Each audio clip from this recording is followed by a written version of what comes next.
Hello everyone, स्वागत है आप सभी का एक बार फिर से आपके अपने यूट्यूब चैनल डिफेंस पॉइंट पर। और दोस्तों, हमारे आज के इस वीडियो में हम आप लोगों के लिए लेकर के आए हैं कोस्ट गार्ड नाविक और यांत्रिक एग्जाम की तैयारी के लिए जनरल साइंस का एक स्पेशल क्वेश्चंस का प्रैक्टिस सेट। तो दोस्तों, इस वीडियो को कंटिन्यू और पूरा ज़रूर से देखिएगा। साथ ही आप लोगों का स्कोर कितना रहता है वीडियो के नीचे कमेंट बॉक्स में कमेंट करके बताना बिल्कुल भी मत भूलिएगा।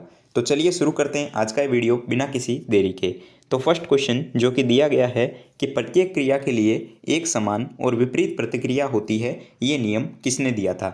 ऑप्शंस दिए गए हैं न्यूटन ने, अल्बर्ट आइंस्टीन ने, बोर ने या फिर हैंडेन ने। ठीक है, तो इस क्वेश्चन के लिए दोस्तों करेक्ट आंसर हो जाता है ऑप्शन नंबर ए, न्यूटन ने।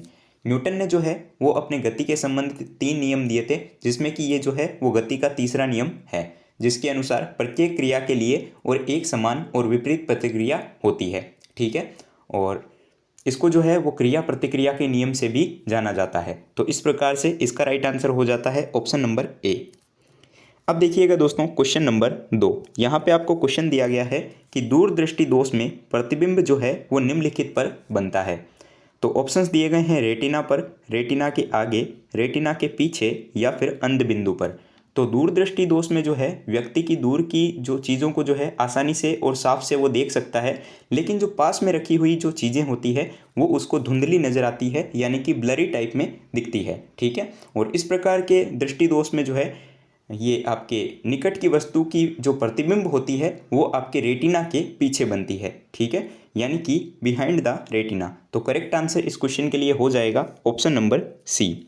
और आप याद रखेंगे कि इसकी ट्रीटमेंट के लिए, यानी कि दूरदृष्टि दोष को दूर करने के लिए जो है वो आपकी अभिसारी यानी कि उत्तल लेंस का प्रयोग किया जाता है। ठीक है, चलिए अब देखिएगा दोस्तों, क्वेश्चन नंबर 3, जिसमें कि दिया गया है कि कपड़े धोने वाली वॉशिंग मशीन जो होती है वो इनमें से कौन से सिद्धांत के ऊपर काम करती है। ये जो है वो प्रीवियस ईयर्स क्वेश्चन भी हो जाता है और काफ़ी इंपॉर्टेंट क्वेश्चन भी है। तो देखिए, ऑप्शन दिए गए हैं अपकेंद्रीकरण, अपोहन, प्रतिलोम परासरण या फिर विसरण। तो दोस्तों, इस क्वेश्चन के लिए आपका करेक्ट आंसर हो जाता है ऑप्शन नंबर ए, अपकेंद्रीकरण। ठीक है, वॉशिंग मशीन और इसके अलावा जो दूध से मक्खन निकालने वाली मशीन होती है, ये सभी जो है वो आपके अपकेंद्रीय बल के सिद्धांत के ऊपर काम करती है। तो अब बात कर लेते हैं कि ये अपकेंद्रीय बल होता क्या है। तो अपकेंद्रीय बल वो बल होता है जिसके कारण कोई भी गतिशील वस्तु में जो है वो केंद्र से दूर भागने की प्रवृत्ति आ जाती है। ठीक है, तो इसी को हम बोलते हैं आपके अपकेंद्रीकरण, और ये जो बल होता है उसको बोला जाता है अपकेंद्रीय बल। ठीक है, तो राइट आंसर होगा ऑप्शन नंबर ए, सेंट्रीफ्यूगेशन यानी कि अपकेंद्रीकरण। और दोस्तों, साथ ही मैं आप लोगों को बताना चाहूँगा कि अब आप लोग जो है इंडियन कोस्ट गार्ड नाविक और यांत्रिक एग्जाम की स्पेशल क्लासेस के लिए मुझे अनअकैडमी के ऊपर भी फॉलो कर सकते हो, जहाँ पर आप लोगों को मेरी फ्री स्पेशल क्लासेस देखने को मिल जाएगी। और यहाँ पर जो है आपको दोपहर को 3 बजे और रात को 9 बजे 2 फ्री स्पेशल क्लासेस करवाई जाती है, जो कि स्पेशली डेडिकेटेड होती है इंडियन कोस्ट गार्ड नाविक एग्जाम और यांत्रिक एग्जाम के लिए। तो इसके लिए आपको सिंपली प्ले स्टोर से अनअकैडमी लर्नर ऐप को इंस्टॉल कर लेना है, और उसके बाद में दोस्तों आप लोगों को वहाँ पे सिंपली रजिस्टर करके डिफेंस की कैटेगरी में एयरफोर्स, नेवी और कोस्ट गार्ड को सिलेक्ट करके मेरा यूज़र नेम सर्च करके जो है आपको फॉलो कर लेना है। यूज़र नेम जैसा कि आपको स्क्रीन पर भी दिख रहा होगा। इसके अलावा आप लोगों को मेरी प्रोफाइल की लिंक इस वीडियो के नीचे डिस्क्रिप्शन बॉक्स में भी दी गई है। और एक चीज़ बताना चाहूँगा कि अनअकैडमी के द्वारा इंडियन नेवी एग्जाम की प्रिपरेशन के लिए एक नया बैच शुरू किया जा रहा है, जो कि आपका कल से शुरू हो रहा है, जिसका नाम है Brahmaputra navy detail batch course, जो कि आपका 22 दिसंबर से शुरू होने वाला है और 28 फरवरी 2022 तक ये बैच चलने वाला है, जहाँ पर मैं आपको जो है जीएस का सेक्शन कवर करवाने वाला हूँ। तो अगर आप लोग इनरोल करना चाहते हो तो आप लोग हमारा रेफरल कोड DPYT10 इसको यूज़ कर सकते हो, जिससे कि आप लोगों को इस कोर्स में जो है 10% का ऑफ भी देखने को मिल जाएगा। दोस्तों, इस कोर्स के लिए जो है लिंक आप लोगों को इसी वीडियो के नीचे डिस्क्रिप्शन बॉक्स में दी गई है।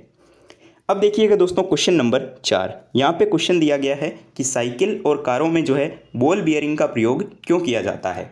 तो साइकिल और कार वगैरह जो होते हैं उनमें हम लोग बॉल बेयरिंग का प्रयोग करते हैं, क्योंकि इसके पीछे का रीज़न क्या है कि ये जो है वो संपर्क के प्रभावी क्षेत्र को कम कर देता है, जिससे कि घर्षण में जो है कमी आ जाती है, यानी कि फ्रिक्शन जो है वो कम हो जाता है। ठीक है, तो इस प्रकार से होगा क्या, तो जब घर्षण में कमी आएगी तो साइकिल जो रहेगी या फिर कार जो रहेगी उसकी जो स्पीड होगी वो थोड़ी सी बढ़ जाती है, या फिर हम बोल सकते हैं कि गति इसकी बढ़ जाती है। ठीक है, तो इस प्रकार से देखिए ऑप्शन नंबर सी में दिया हुआ है कि पहिया और धुरी के बीच में जो है संस्पर्श का प्रभावी क्षेत्र घट जाता है। तो राइट आंसर हो जाएगा ऑप्शन नंबर सी। अब देखिए दोस्तों क्वेश्चन नंबर 5। यहाँ पे आपको क्वेश्चन दिया गया है कि भारहीनता की अवस्था में एक मोमबत्ती की ज्वाला का आकार जो है वो किस प्रकार से हो जाएगा। ये भी काफ़ी इंपॉर्टेंट क्वेश्चन हो जाता है। तो ऑप्शंस दिए गए हैं अधिक लंबा, अधिक छोटा, गोलाकार या फिर सेम। तो भारहीनता की अवस्था में जो है एक मोमबत्ती की ज्वाला का आकार जो होगा वो गोल हो जाएगा, ठीक है, क्योंकि भारहीनता की स्थिति में पृथ्वी की जो गुरुत्वीय शक्ति का मान होता है वो शून्य हो जाएगा, जिससे कि ज्वाला जो होगी वो गैसों के साथ में ऊपर नहीं जा पाएगी, ठीक है। तो इस प्रकार से इसका राइट आंसर ये होगा ऑप्शन नंबर सी, गोलाकार यानी कि सर्कुलर।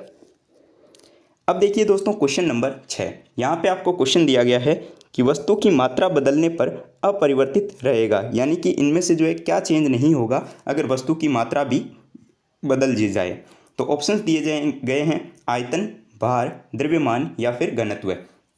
तो किसी वस्तु की मात्रा बदलने पर जो है उसका आयतन, भार और द्रव्यमान ये तीनों जो हैं वो परिवर्तित हो सकते हैं, यानी कि बदले जा सकते हैं, परंतु उसके घनत्व के ऊपर कोई भी प्रभाव नहीं पड़ता, यानी कि डेंसिटी जो होगी उसके ऊपर कोई भी प्रभाव नहीं पड़ेगा, क्योंकि प्रत्येक वस्तु का घनत्व जो होता है वो कांस्टेंट रहता है, यानी कि नियत रहता है। और ये तभी परिवर्तित हो सकता है जब आयतन या फिर द्रव्यमान चेंज हो, ठीक है। तो इस प्रकार से इसका राइट आंसर हो जाएगा ऑप्शन नंबर डी, घनत्व।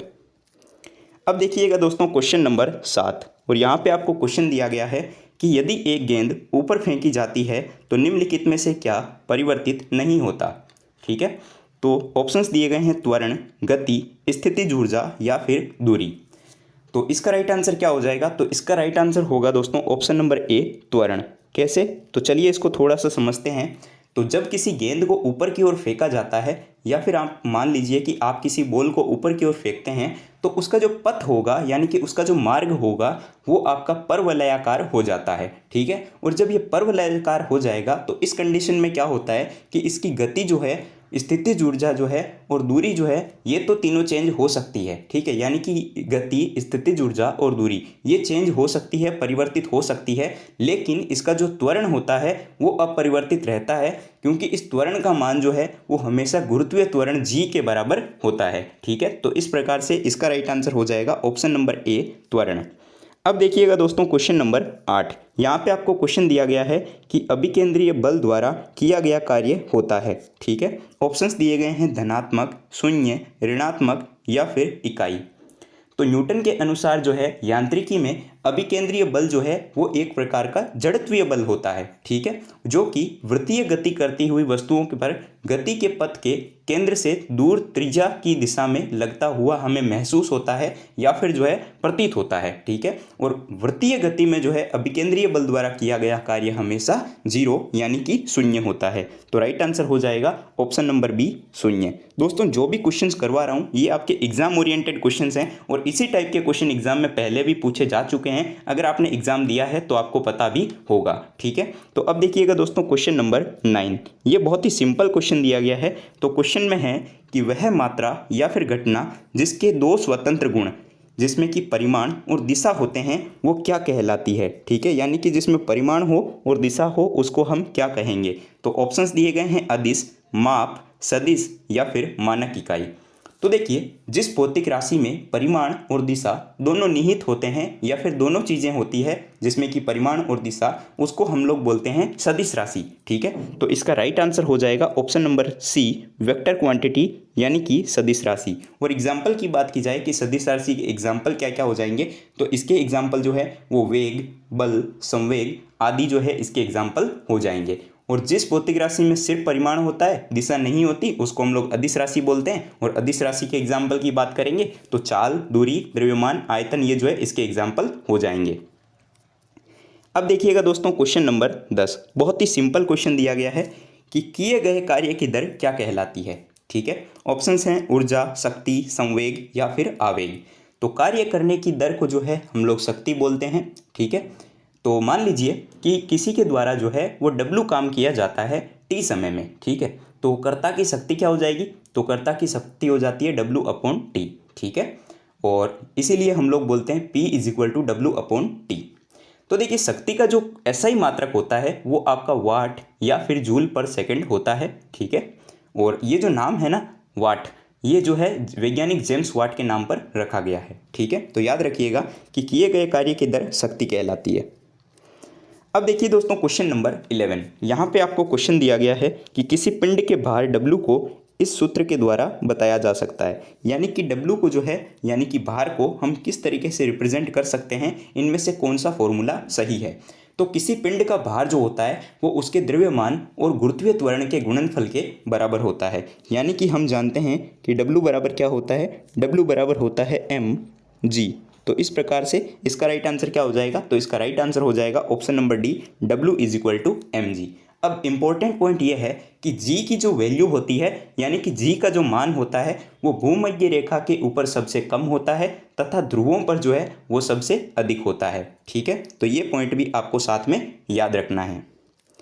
अब देखिए दोस्तों क्वेश्चन नंबर 12, यहाँ पर आपको क्वेश्चन दिया गया है कि निम्नलिखित में से विस्थापन के बारे में कौन सी बात गलत है, ठीक है। ऑप्शंस हैं कि यह धनात्मक, ऋणात्मक या शून्य हो सकता है। ऑप्शन नंबर बी, विस्थापन कभी भी दूरी से अधिक नहीं होता। ऑप्शन नंबर सी, कि इसकी एसआई इकाई जो है वो मीटर होती है, या फिर ये हमेशा धनात्मक होता है, ठीक है। तो यहाँ पर सारे पॉइंट्स ही सही है, ठीक है। चलिए अब देखिएगा दोस्तों क्वेश्चन नंबर 13, यहाँ पे क्वेश्चन दिया गया है कि जब तक किसी वस्तु पर बाहरी बल ना लगे तब तक स्थिर वस्तु विरामावस्था में ही रहती है, या यदि वह गतिशील है तो निश्चित गति से एक सरल रेखा में गतिशील रहती है। ये कौन सा नियम बताता है, ठीक है। ऑप्शंस दिए गए हैं स्थिरता का नियम, बल का नियम, जड़त्व का नियम या फिर गति का नियम।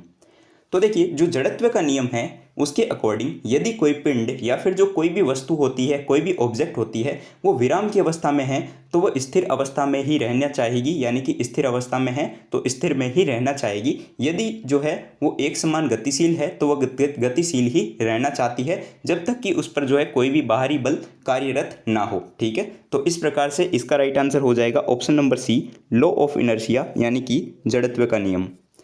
अब देखिएगा दोस्तों क्वेश्चन नंबर 14, यहाँ क्वेश्चन दिया गया है कि जड़त्व क्या होता है, यानी कि व्हाट इज इनर्शिया।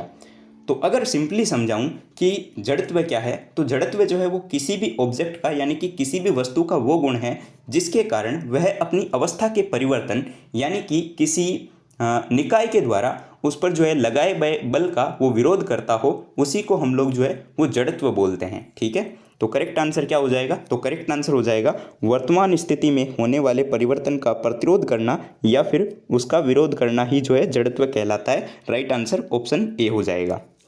अब देखिएगा दोस्तों क्वेश्चन नंबर 15, यहाँ क्वेश्चन दिया गया है कि लोलक की कलावधि जो है वो किसके ऊपर निर्भर करती है। तो लोलक द्वारा जो है माध्य स्थिति के दोनों ओर एक चक्कर लगाने का जो समय लगता है उसको हम लोग जानते हैं कि हम उसको आवर्तकाल बोलते हैं, और आवर्तकाल को जो है हम टी से रिप्रेजेंट करते हैं। और इसके लिए हम जानते हैं कि आवर्तकाल टी बराबर क्या होता है, 2π/L/G। तो इस प्रकार से हम साफ देख सकते हैं कि ये जो है लंबाई के ऊपर निर्भर करता है, ठीक है, यानी कि लेंथ पर। तो राइट आंसर हो जाएगा ऑप्शन नंबर बी, लंबाई के ऊपर निर्भर करती है। अब देखिएगा दोस्तों क्वेश्चन नंबर 16, यहाँ पे आपको क्वेश्चन दिया गया है कि हवाई जहाज से यात्रा करते समय पेन से स्याही निकलने लगती है, इसके पीछे क्या रीज़न है। तो ऑप्शंस हैं कि वायुदाब में कमी के कारण, वायुदाब में वृद्धि के कारण, स्याही के आयतन में वृद्धि के कारण या फिर अत्यधिक भार के कारण। तो यहाँ पे जो है सही आंसर हो जाएगा ऑप्शन नंबर ए, वायुदाब में कमी के कारण जो है ऐसा होता है। तो चलिए इसको थोड़ा सा मैं समझा देता हूँ। तो अधिक ऊंचाई पर जाने पर जो है हम जानते हैं कि प्रेशर कम होने लगता है, यानी कि दाब जो होता है वो कम होने लग जाता है, और इस कारण से जो है ऊंचाई पर पहुँचने पर बाहर के दबाव और पेन के अंदर के जो स्याही के दबाव का जो बैलेंस होता है या फिर जो साम्य होता है वो भंग हो जाता है, यानी कि एक तरीके से डिसबैलेंस हो जाता है, ठीक है। तो जिसके कारण पेन के अंदर का स्याही का दाब अधिक होने के कारण ये बाहर की ओर निकल आता है, ठीक है। और काफ़ी समय ये भी देखा जाता है ऐसा भी केस देखने को मिलता है कि यात्रियों की नाक से खून निकलने आ जाता है जब वो लोग वायुयान में सफ़र करते हैं। तो ये भी इसी कारण से होता है, ठीक है। अब देखिएगा दोस्तों क्वेश्चन नंबर 17, यहाँ पे क्वेश्चन दिया गया है कि निम्नलिखित में से रॉकेट जो है वो कौन से सिद्धांत के ऊपर काम करता है। Important question plus previous year question भी ये आपका हो जाता है। तो ऑप्शंस दिए गए हैं एवोगैड्रो अभिधारणा, ऊर्जा संरक्षण, संवेग संरक्षण या फिर बर्नौली सिद्धांत। तो देखिए इसके लिए राइट आंसर होगा option number C, momentum conversion यानी कि संवेग संरक्षण के सिद्धांत पर एक रॉकेट काम करता है। चलिए इसको थोड़ा सा समझते हैं। तो रॉकेट के अंदर ईंधन के जलने से जो है उत्पन्न गैस का निष्कासन के जो है विपरीत दिशा में रॉकेट का संचालन होता है, ठीक है। और गैस जिस वेग से निकलती है यानी कि गैसें जिस स्पीड से निकलती है ठीक उसी स्पीड से जो है विपरीत दिशा में रॉकेट की गति भी करता है, ठीक है, जो कि न्यूटन की गति के तीसरे नियम के ऊपर आधारित है, ठीक है। और रॉकेट जो है वो संवेग संरक्षण के सिद्धांत पर काम करता है। अब देखिएगा दोस्तों क्वेश्चन नंबर 18। यहाँ पे आपको क्वेश्चन दिया गया है कि किसी वस्तु का भार। तो देखिए किसी पिंड का या फिर किसी वस्तु का भार जो होता है वो ध्रुवों पर यानी कि पोल्स पर अधिक होता है, क्योंकि पृथ्वी की सतह पर गुरुत्वाकर्षण बल जो है वो ध्रुवों पर सर्वाधिक अधिक और भूमध्य रेखा पर सबसे कम होता है, ठीक है। तो यहाँ पर जो दिया गया है ऑप्शन उसके अकॉर्डिंग देखिए ऑप्शन नंबर डी कि ध्रुवों पर अधिकतम होता है, ये सही हो जाएगा। अब देखिए दोस्तों क्वेश्चन नंबर 19। यहाँ क्वेश्चन दिया गया है कि जल का अधिकतम घनत्व कितना होता है, ठीक है। और यहाँ पर वैल्यू जो है वो आपको केल्विन में दी गई है। तो हम जानते हैं कि जल का जो सेल्सियस में घनत्व होता है वो 4 डिग्री सेल्सियस पर जो है न्यूनतम और घनत्व और अधिकतम होता है, ठीक है। तो देखिए इसको जो है हम केल्विन में कन्वर्ट कर लेंगे। तो केल्विन में कन्वर्ट करेंगे तो क्या करेंगे, तो हम जानते हैं कि केल्विन पैमाने में हम लोग 273 को ऐड करते हैं।